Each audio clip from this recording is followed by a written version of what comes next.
Pohodlně se usaď, video za chvíli začíná.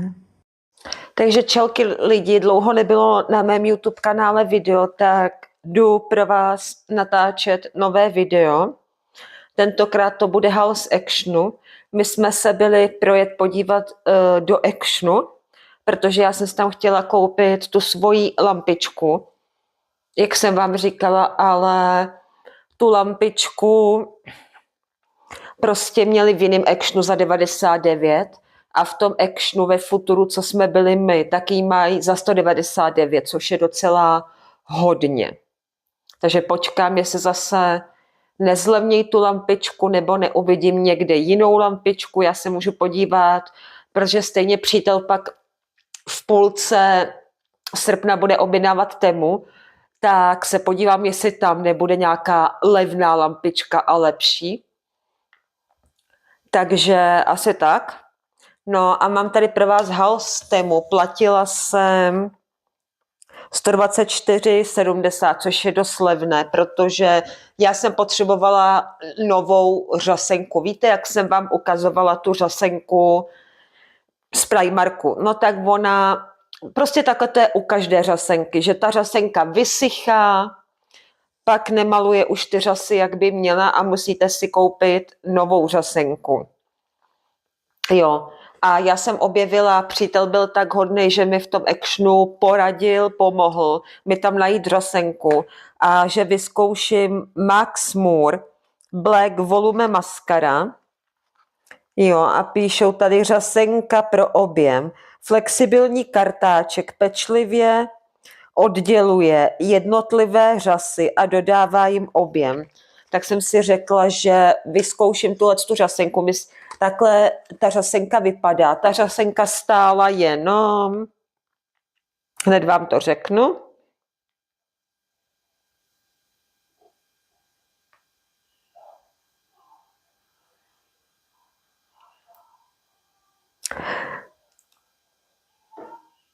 vydržte, já to musím najít, sorry.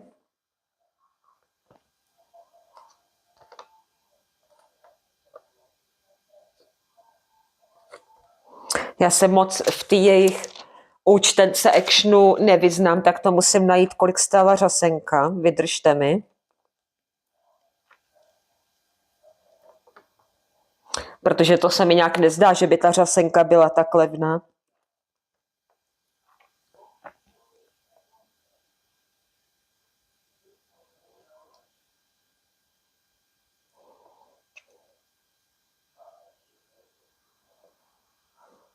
Ale asi to tomu odpovídá, no, když tak na to koukám.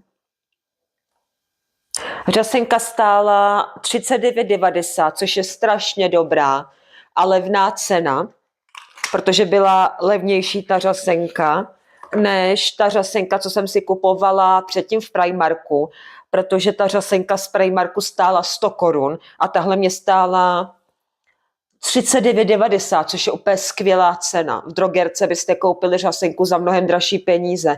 A ona má ta řasenka, když se podíváte, strašně krásný obal a já vám ukážu, jaký má štěteček.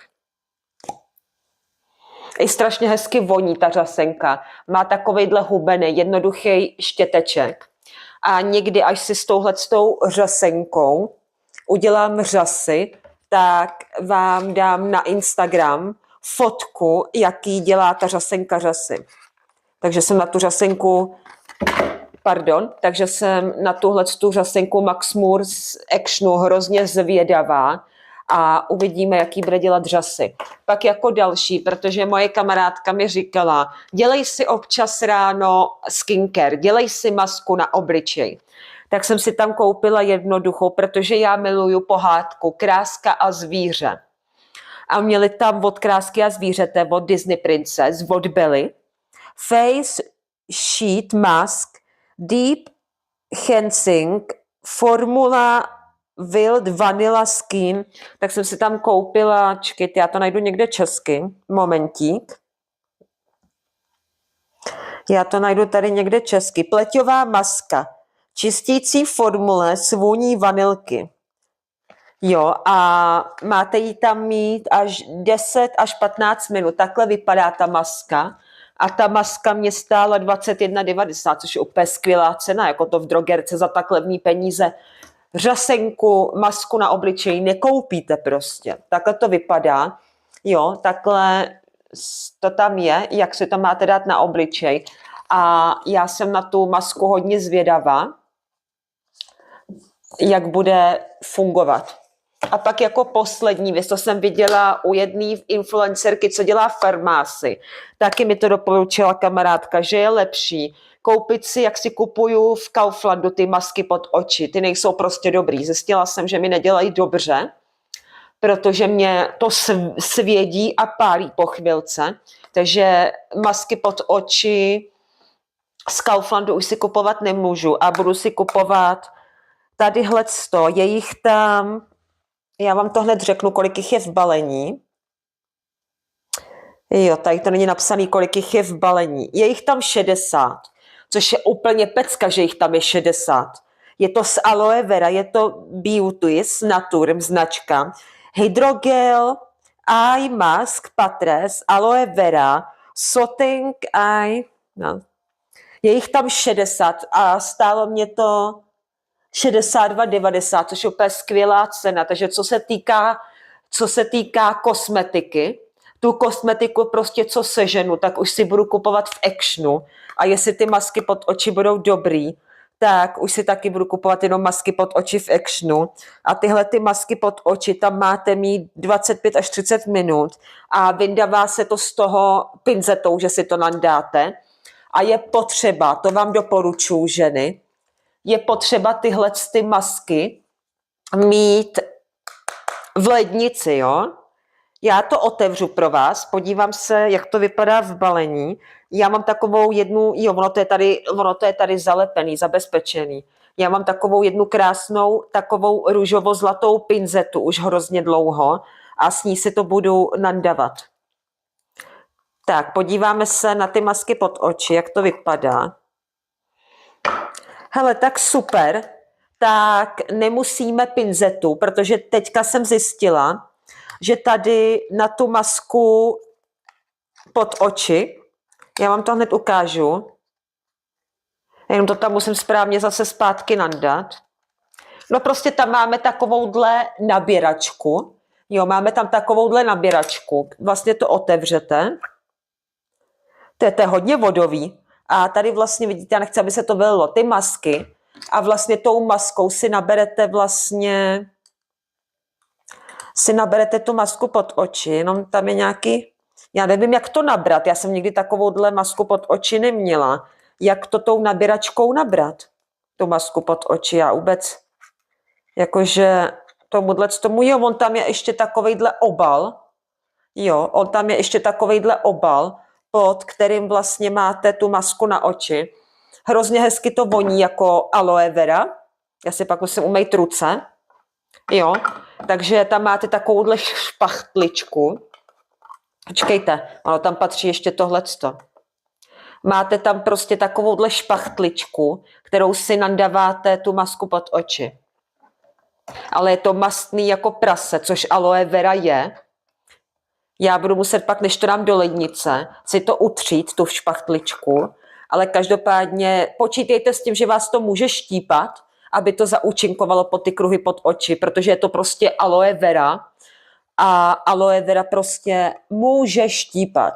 To je klasika, ale aloe vera je hodně dobrý a hodně za mě aloe vera pomáhá. Akorát teďka mi to nejde zavřít, nevadí, takže jakmile vyzkouším i tohle, tak prostě jakmile vyzkouším tady to pod ty oči, vyzkouším masku na obličej, tady tu princes a vyzkouším tuhle tu řasenku, tak vám dám vědět, jo, já si to budu dělat, teď nevím, jestli večer si budu dělat to pod ty oči, nebo zítra ráno si to spíš udělám, to má dělat spíš ráno, tak ráno si to udělám. Masku na obličej, umyjete si nejdřív obličej, pak dáte masku na obličej, kterou necháte 10-15 minut působit, umyjete tu masku, dáte si krém na obličej, jo, já jsem si koupila, já jsem vám ho tady chtěla ukázat, ale úplně jsem na ten krém zapomněla, takže když mi tady chvilku vydržíte,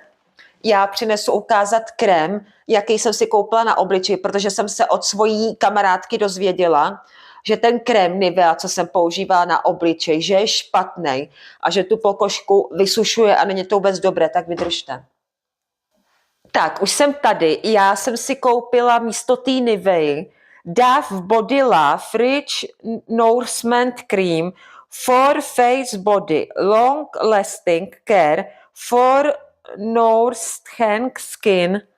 Takovejhle skvělej krém na tělo a na obličej. Strašně krásně ten krém voní a můžu vám tento krém jenom doporučit. Takže jakmile umyjete obličej, dáte si tam tuhletu masku, co necháte působit 10 až 15 minut, tak si umyjete obličej, namažete si krémem obličej a potom si dáte tady ty masky pod oči, takže jakmile všechno vyzkouším, co jsem si koupila v Actionu, tak vám dám vědět, jak to funguje a tadyhle ten krém Dove vám můžu doporučit, protože krásně voní, je skvělý, používám ho už několik dní a jsem s tím Dove, vám můžu říct, mnohem víc spokojená než s tou Niveou. Takže super. A asi můžete za mnou vidět, že jsem v novém prostředí. Tohle to bude moje místo na streamování, na natáčení videí, protože jsem si koupila, sehnala jsem to na Marketplace na Facebooku. Za 249 korun výborný psací stůl. Tady vlastně takhle pod ním mám šuplík, vlastně pod tím stolem, kde mám důležitý papíry v tom šuplíku. A tuhle tu herní židli z Jisku, tak tu mám od přítele. Jo, to mi koupil Láďa, tadyhle tu židli herní, takže už budou na lepším místě a lepší prostě streamování, takže pecka, nebudou už streamy z kuchyně a tak. Takže vlastně úplně prostě super. Jo. A říkám, doporučuji tento krém Dove a jakmile vyzkouším řasenku z Actionu, vyzkouším tuhle masku z Actionu a vyzkouším tyhle pod oči z Actionu. Každopádně doporučuji vám dávat si to, než se to budete dávat pod ty oči, tadyhleto. Dávejte si to do lednice. Je dobré to dávat pod ty oči studené, takže si to dávejte do lednice. Já si to dám na to ráno do lednice. Můžete to mít celý den v lednici, to vůbec jako nevadí, jo? A budu to prostě mít v lednici. Takže to by byl takový celý haul z Actionu. Jo, tadyhle ten krém z Kauflandu, co jsem tam objevila. A já se s vámi budu těšit někdy u dalšího videa. Mějte se krásně. Zanech like, zanech komentář, kdo ještě nemá, dej si odběr na mém YouTube kanále a kdo ještě nedal zvoneček, dej si zvoneček, ať už ti žádné další moje video neunikne a já se s tebou budu těšit někdy příště.